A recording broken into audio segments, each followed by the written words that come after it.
Chapter 767, Passing a Message. Grimm, who got infected on the Nameless Island and was undeniably deceased, appeared once again on the Nameless Island. Emperor, when did you start writing horror stories? Also, where's the rest? Klein's gaze froze onto the last line of the third diary page, and he discovered that there wasn't any new information. Apart from that, he was similarly alarmed by Emperor Rozel's description of the Beyonder creatures' strange gathering and their worship of an unknown entity. One had to understand that not all Beyonder creatures had intelligence and could be communicated with.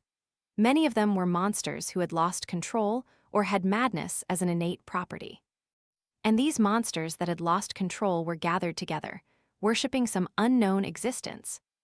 Unfortunately, the Emperor didn't leave behind the coordinates of the Nameless Island. However, even if he had recorded it, I wouldn't dare to head over for fear of any infection. If I were to die only to be revived on the island, that would be troublesome. I'll need to be at least a sequence 4 or even a sequence 3 before I'll have what it takes to explore it. As Klein thought, he made the diary in his hand vanish. He then turned to look at Katlia and asked with a smile, "What's your request?" Katlia asked without even thinking, "Honorable Mr. Fool, I wish to know if Emperor Rozel once participated in a very secretive and very ancient organization." Very secretive and very ancient. Twilight Hermit Order. Emperor Rozel used to be a member of it. Audrey suddenly recalled Mr. Fool's previous mention of that organization. Alger recalled the corresponding matter and remembered that in Miss Justice's description of the Desire Apostle case in Backland, there was a mysterious organization mentioned. Back then, Mr. Fool had told the members not to say the organization's name in the outside world, because any mention of it will be known. Such an organization does match Emperor Rozel's status. Alger nodded inwardly. As for Klein, he thought of something else. Queen Mystic's choice of diary pages are vague. She isn't able to accurately and precisely ask questions based on the content. It also means that she roughly knows that diary pages from certain periods are very important with key information within them, or she is able to discern Rozel's emotions from when it was written. As for Ma'am Hermit's question, it didn't pose any problems for Klein. He smiled and said, "Yes." At the same time, he silently warned himself, "In the future, I need to be careful that Queen Mystic's questions might be completely unrelated to the diary pages she hands over." Thankfully, I've read quite a number of Rozel's diary, and I have quite a good understanding of the Emperor. After saying that, he added and said with a smile, "It's your turn." He didn't directly mention the Twilight Hermit Order, wishing that he could answer another question based on this topic in the future. Katlia bowed and expressed her gratitude before looking at the magician. "I wish to obtain clues regarding the direct descendants of the Abraham family, 1,000 pounds. She had no psychological burden when it came to offering a price, as Queen Mystic could definitely provide compensation for her." "Why did you directly look at me? She already knows that my teacher is a member of the Abraham family." Fors was first alarmed before realizing that it was nothing surprising. This was because this matter wasn't a secret to the other members of the Tarot Club apart from Ma'am Hermit. It was very normal for them to mention it after completing a transaction with her.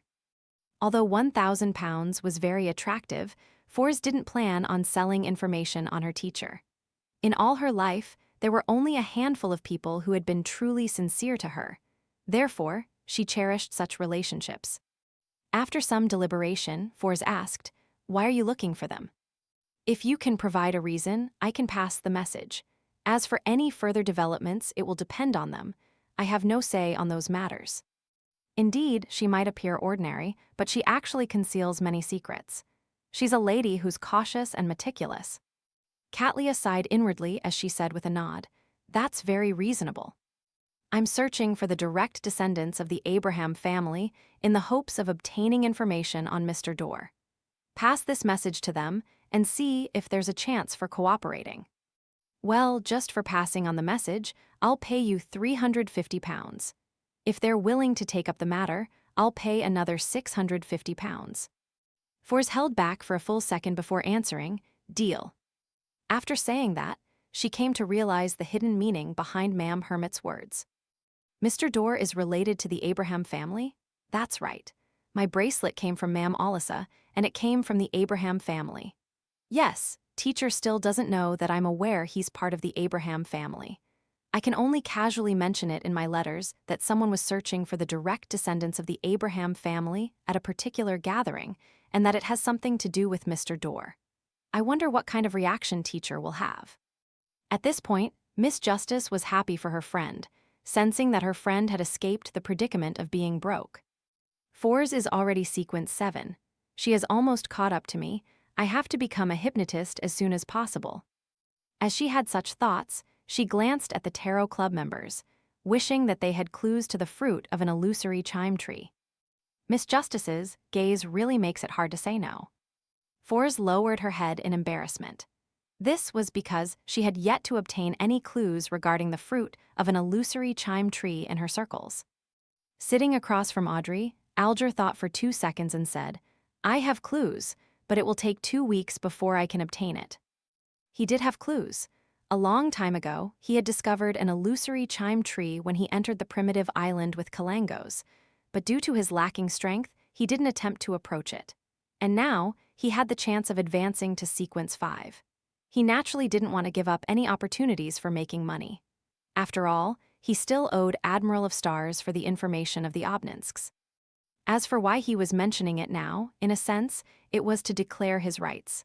When the time came, he and the world would explore together. It was best to decide the splitting of the spoils ahead of time to prevent any conflict. Of course, when dealing with the illusory chime tree, it was likely that Jayaman Sparrow would idly stand at the side without rendering any assistance. No problem, Audrey was delighted, and she didn't even ask for a price. She was already beginning to consider finding an excuse or a reason to directly buy it from the psychology alchemists after returning to Backland in June. With the 2 transactions coming to an end, due to none of the other members having any requests for the time being, Katlia repeated her search for the blood of a mythical creature, and Emlyn once again mentioned that he was searching for the remaining 4 believers of the primordial moon. Then, the tarot gathering entered the free exchange segment. Derek very naturally said, "I've already become a notary." "You don't have to tell us that." The hanged man had the urge to facepalm, but he replied with a calm voice, "Although a notary will receive a massive boost in one's physical attributes, it's still more of a support role. If the notarization of a power is valid, you'll have them temporarily enhanced.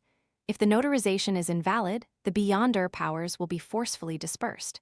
At the same time, a notary is good at creating contracts. Once a signature is provided as confirmation, even a sequence 5 cannot violate it. Even if a sequence 4 demigod tries to forcefully violate the contract, they will have to pay quite a price. As a member of the Church of Storms, it was one of the basics for him to know the strengths and weaknesses of the sun pathway. Therefore, Alger carefully explained the exact situation for Little Sun. He also reminded him to select a mystical item that was good at controlling a target. If there wasn't any, it was best to select something with powerful offensive strength. "Thank you, Mr. Hanged Man," Derek thanked him from the bottom of his heart. Deep down, in the entire Tarot Club, he felt that the greatest and most respectable person was Mr. Fool, and the most impressive person to strive for as a role model was Mr. World. And the most reliable and kind person was none other than wise Mr. Hanged Man. Towards this, Emlyn thought, "This fellow has actually caught up to me. No, I can't be surpassed by him. I need to complete the hunting competition as soon as possible to get the rewards." He contemplated for a few seconds, and after receiving Mr. Fool's permission, he conjured the thin moon puppet that resembled a wooden pole. "Ladies and gentlemen, does any one of you know what this is?" He knew that Mr. Fool was definitely aware of the answer, but he temporarily didn't have anything he could use for an equal exchange with this mighty existence. Therefore, he could only rely on the other members of the Tarot Club for any answers. "Isn't this the puppet I saw at that gathering?" Mr. Moon already found his target. Fours similarly waited for others to give an answer out of curiosity. Katlia carefully observed it before frowning. "It's likely a moon envoy. It's a beyonder item that primordial moon believers create by using a bloody ritual that spans centuries. It's said to be imbued with divine powers. Each one of them possesses an unimaginable horror. Where did you obtain it from? It's very dangerous. It's best that you hand it over to the upper echelons of the Sanguine. Emlyn changed his sitting posture and chuckled.